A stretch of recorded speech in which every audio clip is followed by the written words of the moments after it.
Hello, I'm Karen and I'm sorry I haven't been on for a while, but I hope you're going to appreciate the fact that today I'm going to share with you how to crochet a knitted look hat.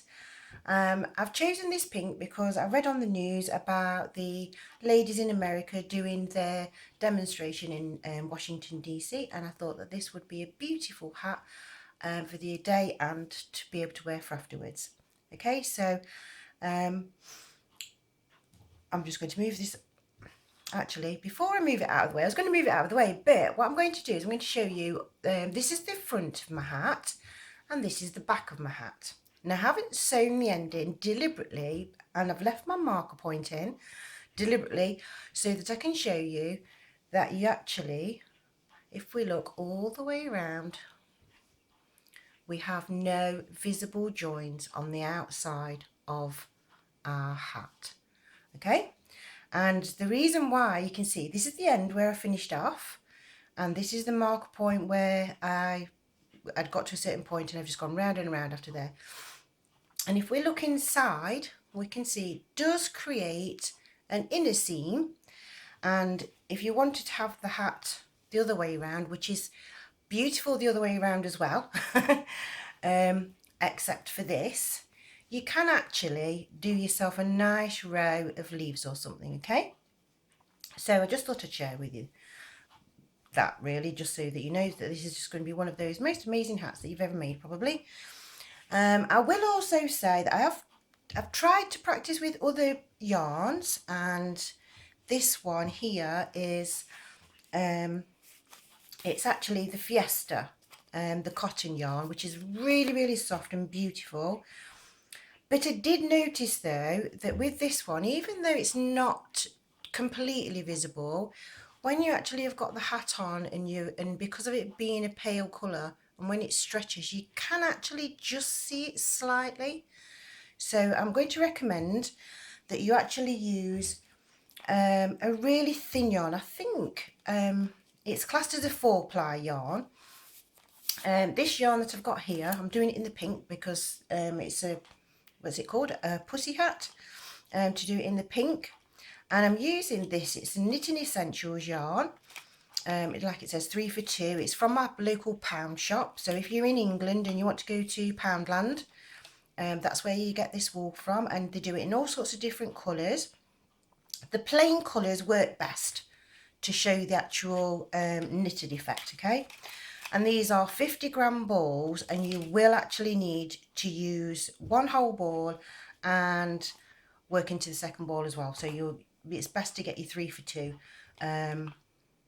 just so that you've got plenty of yarn. Okay, so without further ado, I shall get on with the pattern, and when I get to certain points I will explain to you what happened to me when I had my last lot of dental surgery.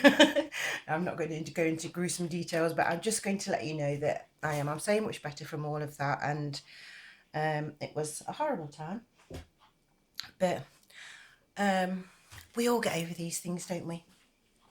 Now for this one, it is actually, I would say, classed as a harder pattern. And so if you actually are a beginner, you may find it a little bit harder to do, but persevere with it, because I have complete faith in you that you can. I'm going to be using my 4mm hook, and at a later point as well, I'm going to explain to you, because my son bought this fabulous kit that actually has a gauge in it, but that I'm going to do that as a completely different video to explain how the gauges work. So, but this is oh, what is it? It's a number 6. Is it a J6 or something in America? I'm actually going to be using American terms as well. So, but the patterns, actually, I'm going to be writing them up in English and in the American terms. So what I'm going to do is I'm going to start with a magic circle. For those of you that don't know how to do a magic circle, then I do explain on my other videos, but this time I feel like we haven't got an awful lot of time, because it's what is it, on Saturday when this event is, so I'm trying to make sure that this video gets up and going for that. Okay, so what we're going to do is, I've already put a chain 1 on there, so we're going to do 2 more chains, so we've actually got a total of 3. And now you're going to work 9 double crochet into the center of your circle. Okay, so this is 1,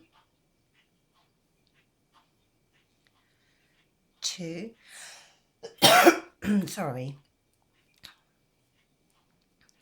3, 4, 5. I'm sorry, my tension is not good. 6. I'll just get some more yarn. 6, 7, 8, and 9. Now we're going to pull the center closed, and we need to slip stitch to join in the 3rd stitch of the chain, not into the very top of the sorry, I've got a tickly throat now. Not into the top of the very first double crochet, but into the actual loop of the, and try and go underneath 2 strands for this if you can, so that we're joining into the top of the chain 3, and we have our circle.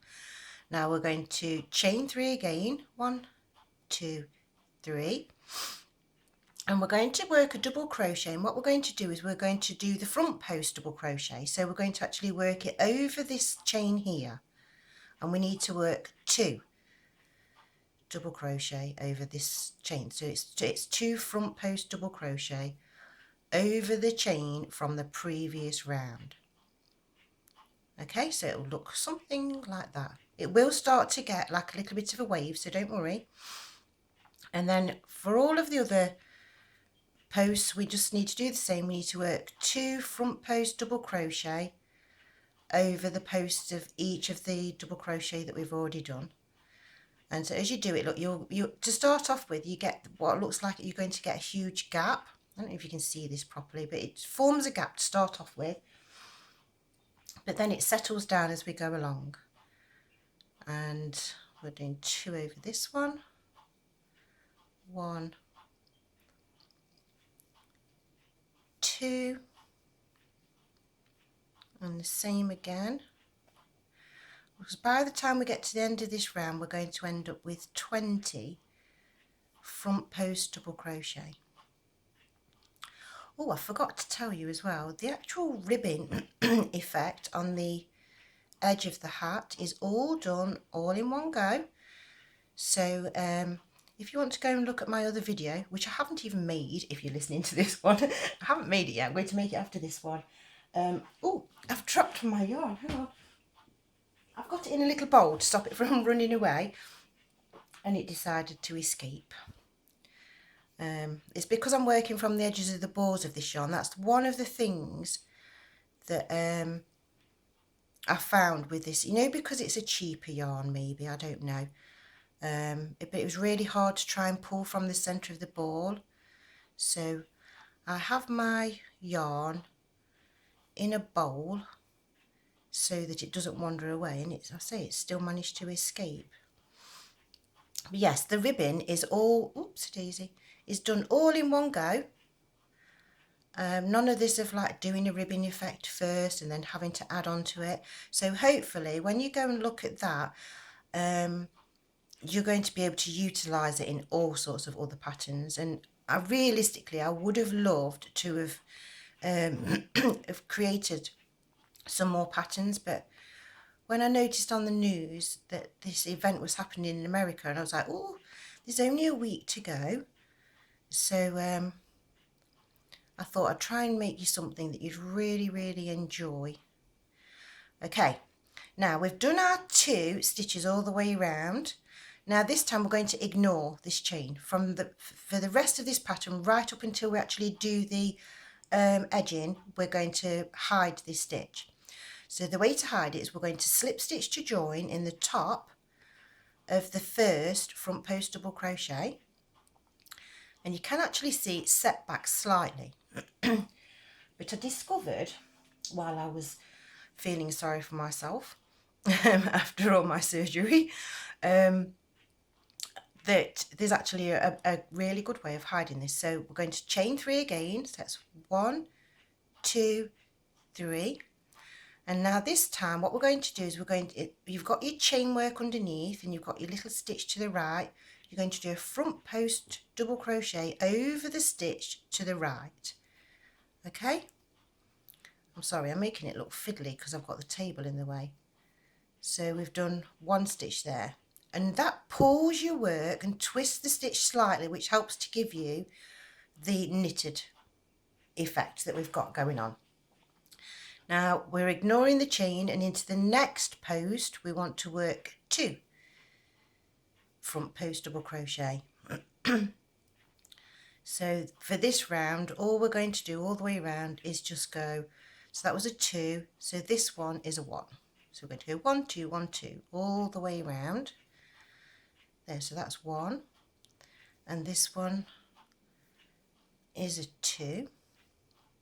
And you will notice where you've done 2 together on the previous round, you've got a smaller gap to work in, because that's a 1. And then you'll notice that you get bigger gaps as you go along, and that's perfectly normal. And so I have been experimenting with this. I did try to do it in some different yarns, but I've got you a completely different hat pattern as well to share, that's made out of chunky yarn. But this one, I thought it's so pretty. It's just different. I've always wanted to make a something that looked like it knitted it, but it was actually crochet, just because I wanted to. There was no other reason really. It was like, I just want to do this. So that one was a 2, so this next one's a 1. And this one's a 2. And this actually, doing this particular way here, you know, when you want to work out how many stitches you've got, you need to use your 3 times table. So for each increase, I'm just going to pull my yarn out a minute. We're not including that chain, so that's a 1, and then that's a 2 there, and then you've got 1, 2. So every time you see a 2, so that's actually 3, 6, 9, 12, 15, 18. And we should end up with 30 at the end of this row, so that's 18. This one is 19. And here is going to be, that's the 20th stitch. That's 21. Whoopsie daisy. 22.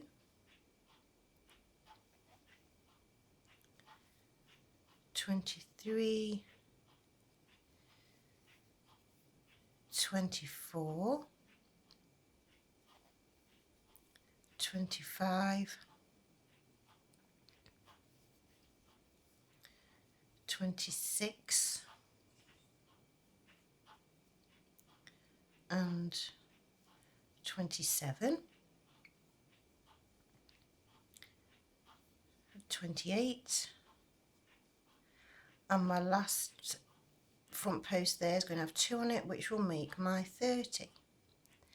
Now at this point it does look, whoops, it does look a little bit deformed. Don't worry, if I pull that tight and I flatten it out, it is fine. Same again, we're going to join at the first front post double crochet, so the chain is behind. Now to stop it getting overly, I like to use that, it gets like a wobbly edge or a rippled effect, but if you start doing another increase now, it just gets so hard.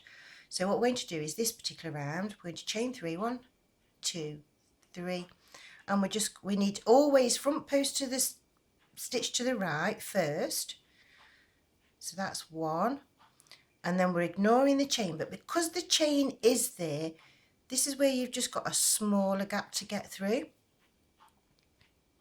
So we're going to do a front post there, and as we go around, I found personally, to make sure I've gone through properly, is is making sure that when my hook comes through the other side, I'm touching my finger.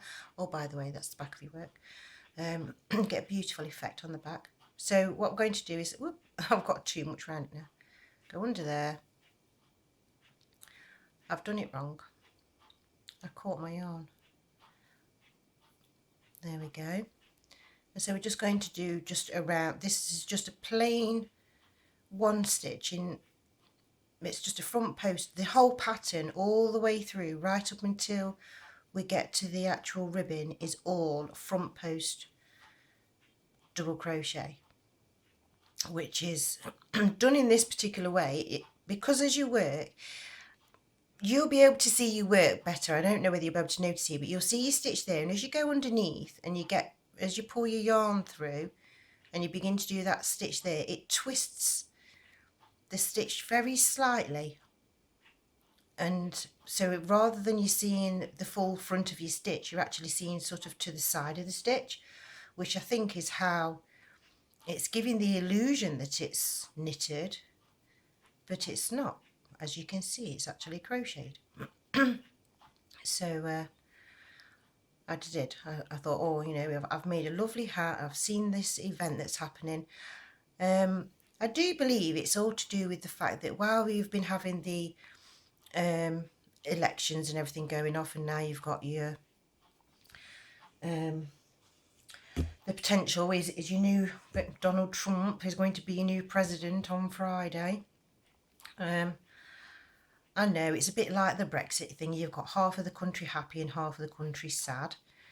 And it's been quite, in England, I've found that it's been a very, very big topic of conversation for our leaving the EU, and also then for what's happening over there, and and Donald Trump saying things about Russia and Germany and all sorts of different things that have caused a few upsets along the way. And well, I do feel sorry for you, to be fair, and we've all just got to be big brave soldiers and chin up, and I don't know. You've got to wait and see, haven't you, really, to see whether, because realistically I've done some research on Donald Trump, and he actually is even though he has gone bankrupt several times, he is very business orientated. So I know he intends on trying to make America a more profitable country than it has been, but it's whether it's going to throw all the things away to do with climate change and everything else. So but I shouldn't worry too much about that, because it's a reoccurring event in history. Okay, so now we've got to the end of this round. We've got our 30 stitches. I'm going to slip stitch to join in the top of the first front post. Okay, now this round is going to be an increase again, and we're going to increase so that we end up with 45 stitches. So one, two, three as a chain. Remember, we're going to come over to the stitch to the right first, and this makes the stitch cover up our chain work and hide it at the back. And for the sake of this pattern, what I've done is I've done the same again. It's actually, I need to go underneath. Remember, where we've got our chain, we need to make sure I've got properly underneath there and I've not caught anything. So this is going to be, because we're increasing, this is going to be a 2, so we're going to go 1 2 1 2 all the way around again, which gives you your 45 stitches. And something else as well is this particular pattern, if you wanted to make your own out of it, before you add the ribbon on, you always need to your pattern always has to have an odd amount of stitches right up until you actually get to the to doing the, I don't know what you want to call this, the turn up part of your hat, your trim, your edging, your turn up. I don't know, but yeah, so when it comes to the turn up though, we need an even amount of stitches. But that's where, because I've already hidden this stitch out of the way, when we get to the edging we actually use that chain as a stitch, so you don't need to increase again or anything. So it's really quite cool actually. It's one of those things that do you know, I don't know whether you do it or not, but like I do, I just sit there and I just crochet, just messing about, just say, oh, what can I make? And I started to make this design, and I was really pleased that it actually looked like knitting. But the problem was the join. It had a terrible join all the way down the I don't know, we just had this terrible join all the way down the edges of it, and I thought, oh, this looks really bad, because then when you've got it on, you know, like even if you put the join to the back, it means everybody else is going to be able to see the join, and it didn't look right, and I wasn't happy, and I didn't want to share. And then I had some other ideas. I've still got another idea for a pattern that is floating around in my head, but because of all the history that I've been doing, trying to trace this, trace the origins of crochet, I had all of that information buzzing round and round and round in my head as well. So yeah, laying there feeling sorry for yourself. I think, oh no, I thought I'd made a mistake then. I should concentrate, should be counting my stitches maybe, but I'm only doing a 1 2 1 2, so it's not rocket science. Crochet is meditative. Is that the correct word? Yeah, meditative art. It is, and it's very, very good for you. But I suppose sometimes as well, like, it's also not, because you're sitting there crocheting and your brain's going tick tock, tick tock, tick tock. Or as my family likes to describe mine, it goes like brrr, because it goes at 100 miles an hour all the time.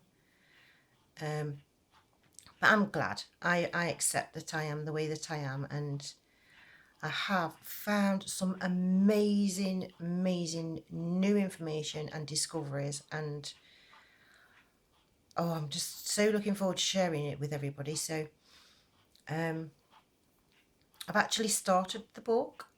I didn't share it on, I haven't put it up online or anything. It's written, it's handwritten, because I don't know why, I really, really like writing. So I've handwritten it, and then to make my life be easier, because I'm such a slow typer, my mum suggested to me that I bought one.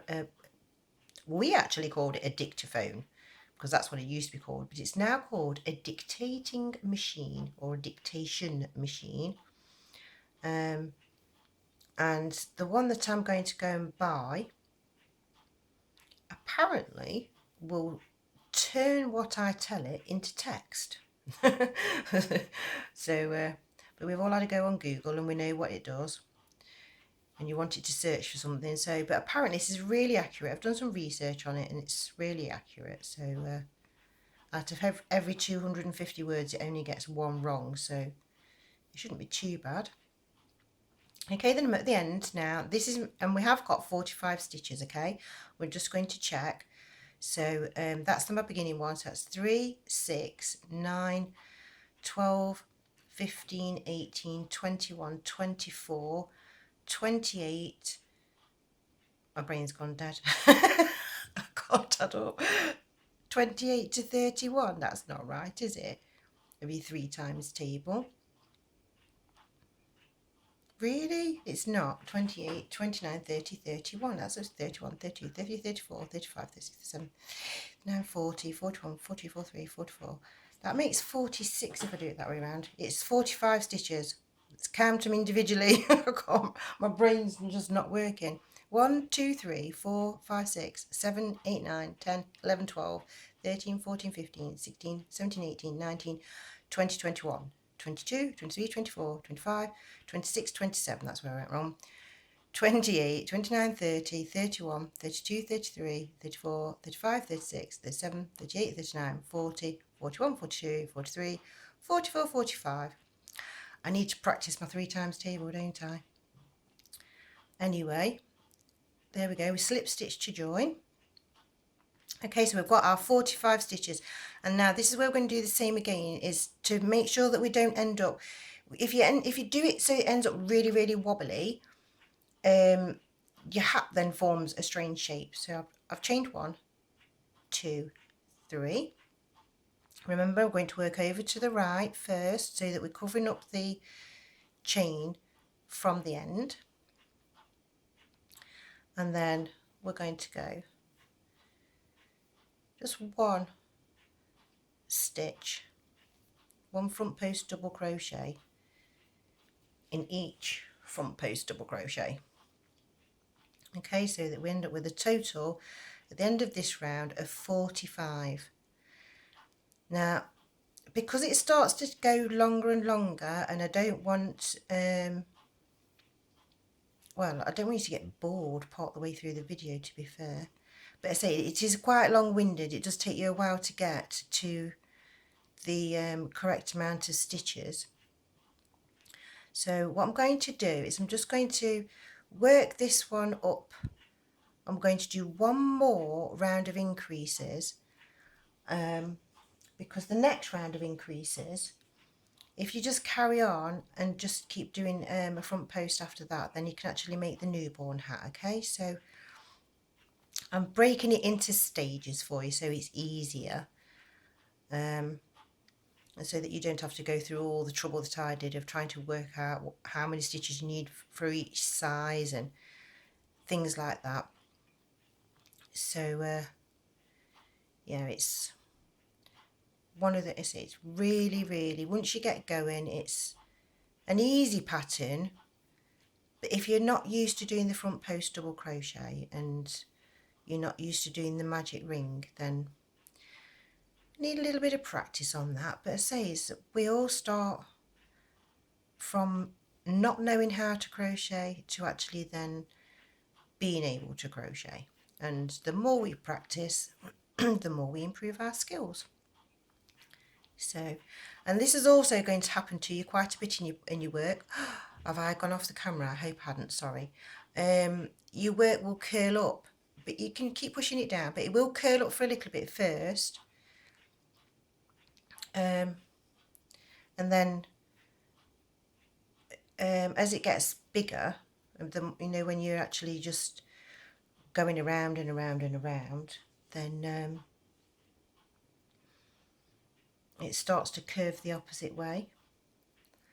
So I just thought I'd share that, because I know that people put a little comment. I mean, I have read my comments. One of my comments I thought was great. Someone asked me and said, oh, you know, because they'd been listening to my history, that I must have loved history at school. The answer is no, actually I didn't. Bizarrely enough, I never took history as a subject, because my teacher, who was teaching me history when I was at school, was very much similar to the teacher that's taught my son. I mean, he's gone on to college now, but while he was at school, and he was obsessed with Germany and the war and the Nazis, and he quite clearly didn't like them, disapproved of them, and he was very opinionated, which I don't think he should have been. But obviously education, well, you'd think education's changed, but say my son found the same thing with his history teacher, and that's really unfair, because when you go to do your history exam, your history doesn't just cover the war. History is history. I mean, I know there's a lot of wars, which is one of the things that did put me off. I must admit, I don't like wars and I don't like the fighting. But by doing the research for my crochet, I've discovered that a lot of important things, and I'm going to be sharing the things that I've learned to help you all make sense of how I actually came to the conclusion that I did about the origins of crochet, along with the evidence that I have. Oh, I'm so excited. Sorry, I'm like a big kid. Okay then, so slip stitch to join, and on this round on there we've now got 45 stitches. Okay, so the next round, which is round 7, just double check, 1 2 3 4 5 6, yeah, because these ridges, that's because it's harder to count from the outside of this work, so you count from there. So that's round 1, that ridge is round 2, 3, 4, 5, and then obviously this bit that's sticking out is round 6. So round 7 is done exactly the same way of the increases that we've been doing. So it's still a 1, 2, 1, 2. So we're going to chain 3. So that's 1, 2, 3. And we're going to do a front post double crochet over the stitch to the right, which covers up our chain, but we still need to come back to go underneath that post, and we work 2 stitches here. Okay, so that's 3 stitches. We'll count along this time just to show you, rather than trying to do my 3 times table, which I quite clearly can't do today, which I normally can. But I think maybe it's one of those things, I think, where, you know, because I haven't done a video for a while, then I think I've just kind of lost the plot a little bit. So it's just one of those things. We all have our ups and downs and our little hiccupy moments, so I'm not, please don't judge me for not doing my 3 times table. You know, it's like, wait till we get on to the next one we have to do our 4 times table. That's even harder. But no, what I've done, I'm supposed to be counting. I know I'm supposed to be counting, but I'm not. It's just 1, 2, 1, 2. What I've actually done when I was writing my patterns out is I've actually, to make life easier, I've actually written the 4 times table next to it, because I was quite convinced that I didn't need the 3 times table. So what I'm going to do is I'm going to alter my pattern, because if you're working away and you're trying to add up and you've got interruptions, or you're not feeling so well, or maybe you can't even do your 3 times table, I shall have it there for easy access for everyone. And then that way I'm being fair, so it doesn't exclude anybody. That sounds like a plan, doesn't it? So when it's actually uploading and I'm typing out the pattern, which will take me forever and a day,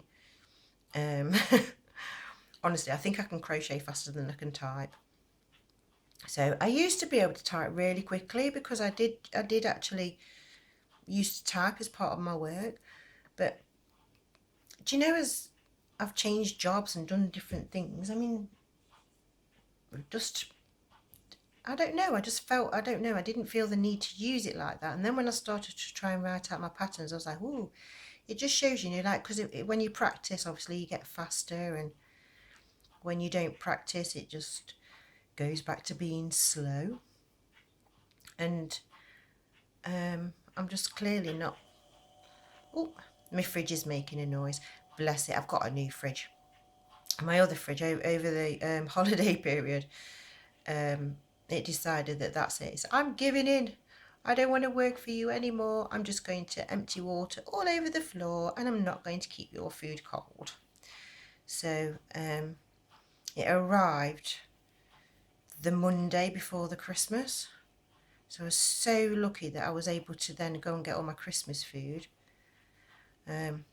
Yeah, that was awful, actually. I was so grumpy. I actually wrote to the supermarket to say I was sorry for being so grumpy, because I did. Yes, I'll tell you a little bit about my teeth. I now have had removed 13 teeth. And so I only have my front teeth, and do you know where you got your fangs? The one tooth at the side of that, and after that, into that's, what was it called? It's not called a proper molar, is it? It's like a premolar or something. Goes to there, and that's it. And then have an odd tooth at the back. So eating is really, really interesting. And luckily, over the Christmas holiday period, my family was really kind. They invited me to go over for dinner and things like that, and they made soft things so that I could eat. But honestly, I really wasn't ready to be socialising like that. As soon as the events was done, I was like, I want to go home to bed. So yeah, I wasn't the best companion. for anything, to be fair. But now I feel like I'm on the mend. I feel like all the bits of bone and horrible bits are all over and done with, because I still had, do you know the infection that actually caused me to get the abscessy, boily things, whatever you want to call them, inside my mouth? Because I'd had that infection and I had antibiotics before, I was still at risk. And unfortunately, I mean, you should have seen the state of the hole, though, to be fair. This last tooth, if those that have followed me, they'll know that tooth was a broken tooth, and so it had broken below the gum line, so I had to be cut and all sorts. And I have never seen a hole so big in my life, in my mouth, from where they've taken a tooth out. And like I said, that was the 13th. And they say unlucky for some, don't they? But I didn't take it was that. I just knew I'd had a previous infection, so I was at risk. So, yep, that was the way it goes. But then it all came out, and then it started burning me, and bits of bones, bits of I don't know what. I just really don't know what it were. I don't know whether it was just like, because my teeth had gone soft, so it just wasn't very pleasant. But once the bony bits had come out of the way, so because every time I tried to eat, even just like just soft things like a banana, it was stabbing me because I'd got some tooth that needed to come out. So I'm sorry, I've just gone all distracted. I can hear my landline's ringing. I'm not going to answer it though, because I'm busy doing this. They can wait. They'll either leave me a message on my answer machine, or I'll have to phone back later. Okay, so we're ending on a 2. There we go. And now this is a total of 67 stitches. And rather than me trying to prove it by doing my times table, what we're going to do is we're going to count as I go round. Yeah, because so we're going to chain 3, 1, 2, 3, and then we're going to come to the stitch to the right of the chain, and this round is where we just do 1 stitch over each front post double crochet all the way round. Now, if you're going to be wanting to create this for a newborn baby, then this is where I would mark this round here, and then from this point onwards, where you've got your little marker, you need to do 12 more just plain rounds before you need to add on the edge at the bottom, the ribbon edge that I've created. Okay, so if that's what you want to do, then that's fine. You can do what you just keep on going, and join me in my next video, because actually it's not going to be this next video, because this is going to be part 1. Part 2 is going to be where we then increase again, because I'm already on 38 minutes. So part 2 is I'm going to do 1 more increase, so that we can actually, I could carry on, couldn't I? Just because we're only doing 1 more increase. But the increase of this next round, though, is not the same as the others, because otherwise you end up with far too many stitches, and then you end up with a massive hat that, I suppose it'd be good, like if you needed it for, like a costume or something, where you've got somebody that's in a movie and they've got a mask on, and they've got all the stuff so that they've made it so that they've got a huge head. Yeah, we don't want one that's that big. It was just silly. Yeah, so at this point here, what I'm going to do is, I say I'm on 39. It's a very long-winded video, and it'll take me another 10 to 15 minutes. So what I'm going to do is I'm going to love you and leave you at this point, and saying all you've got to do is just keep on doing, if you're doing a newborn baby, keep on doing this, go round and around and around and around. Okay, and what I'm going to do is I'm going to stop this video here, and leave this exactly like this so that I can carry on, because I say we're on 39, so it's going to turn over to 40. So I'm going to carry on in the second video, but just because I need to have a break. I need to go to the ladies' room. So thank you for watching, thank you for liking, thank you for subscribing. I do hope you're enjoying what we're doing so far, and as you can see the actual knitted effect that we're actually creating. Okay, and I'll talk to you some more. Thank you some more about because I'm so grateful for all my subscribers and everything else, but I say I'm babbling on, going over a long time with this video, so I'm going to say bye for now. Okay, thank you very much. Bye for now.